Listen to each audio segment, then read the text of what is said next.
For more on all of this, I'm joined by Lisa Gilbert. She's the co-president of the organization Public Citizen, which is organizing protests around the country this weekend. Lisa, thank you so much for joining us here on ABC News Live. What message do you want the world to hear today?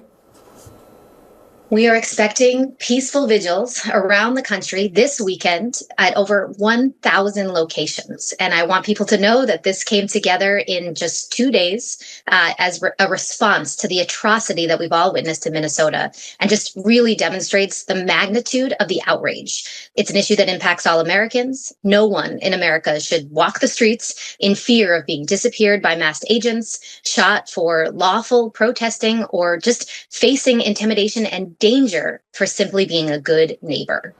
What is it, Lisa, about the killing of Renee Good? And it's so tragic on so many levels. What is it in this killing in particular that sparked such a wide-scale response? I think it is the broader pattern that people have been witnessing of ICE violence. They've been escalating, cruel deployments into our communities. This killing isn't an isolated incident. It's a devastating and frankly predictable result of ICE's lawless operations and honestly President Trump's abuse of power. And I think people are reacting to that. It's striking a chord, and we are responding with peaceful vigils to show we will not let this stand. I want to get your take on this because Vice President Vance has said that Renee Good's death was a tragedy of her own making. Here's what he said this week.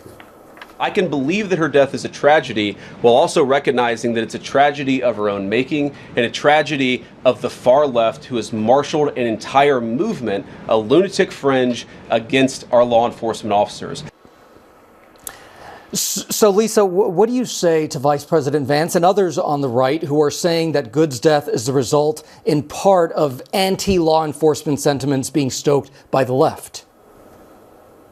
I would say that's simply not the case. I think this action that is happening this weekend is simply to demand accountability for something that we have all witnessed on video with our own eyes, to honor life that's been lost and make visible the really human cost of ICE's extreme actions, which we've been witnessing across the country.